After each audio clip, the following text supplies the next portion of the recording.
একসময় একটি ছোট গ্রামে একজন লোক বাস করতেন। তিনি তার একমাত্র ছেলেকে নিয়ে খুব চিন্তিত ছিলেন, কারণ তার ছেলে ছিল খুবই অলস ও অসাবধান। সে কোনো কাজ করত না, সারাদিন গ্রামে এদিক ওদিক ঘুরে বেড়াত। নিজের ভবিষ্যৎ নিয়ে তার কোনো চিন্তাই ছিল না। ছেলের এই অবস্থা দেখে বাবা প্রতিদিন কষ্ট পেতেন। একদিন তিনি সিদ্ধান্ত নিলেন, ছেলেকে জীবনের একটি বড় শিক্ষা দেবেন। বাবা, আলমারির ভেতরে একটা ঘড়ি রাখা আছে, ওটা নিয়ে আমার কাছে এসো। ছেলেটি আলমারির কাছে গেল, আলমারি খুলে ঘড়িটা বের করল এবং বাবার হাতে দিয়ে দিল। বাবা ঘড়িটা ভালো করে দেখলেন।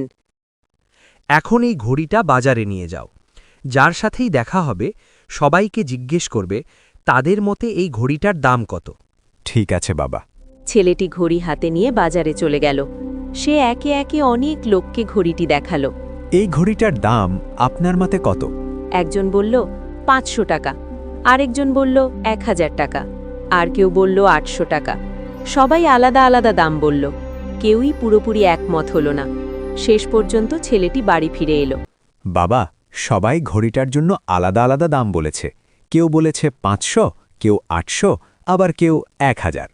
ঠিক আছে, এখন ঘড়িটা আবার আলমারিতে রেখে দাও।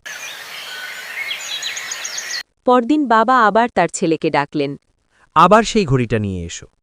ছেলেটি ঘড়ি এনে বাবার হাতে দিল। আজ আবার বাজারে যাবে, কিন্তু আজ ঘড়ির দাম জিজ্ঞেস করবে না। আজ সবাইকে জিজ্ঞেস করবে এই ঘড়ির ভেতরের সময়ের দাম কত। ঘড়ির ভেতরের সময়ের দাম?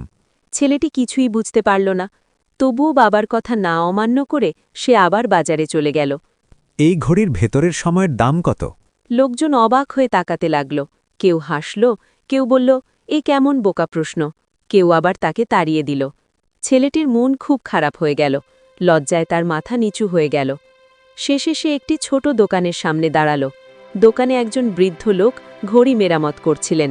চাচা, এই ঘড়ির ভেতরের সময়ের দাম কত? বৃদ্ধ লোকটি কাজ থামালেন।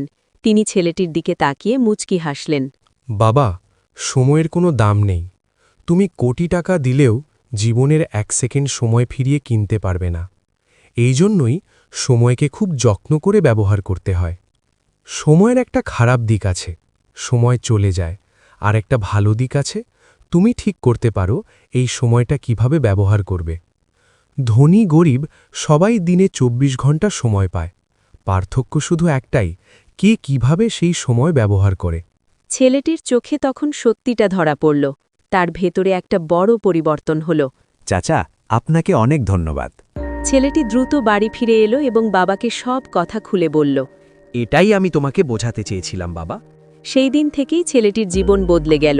সে পরিশ্রমী হল, সময়ের সঠিক ব্যবহার শিখল।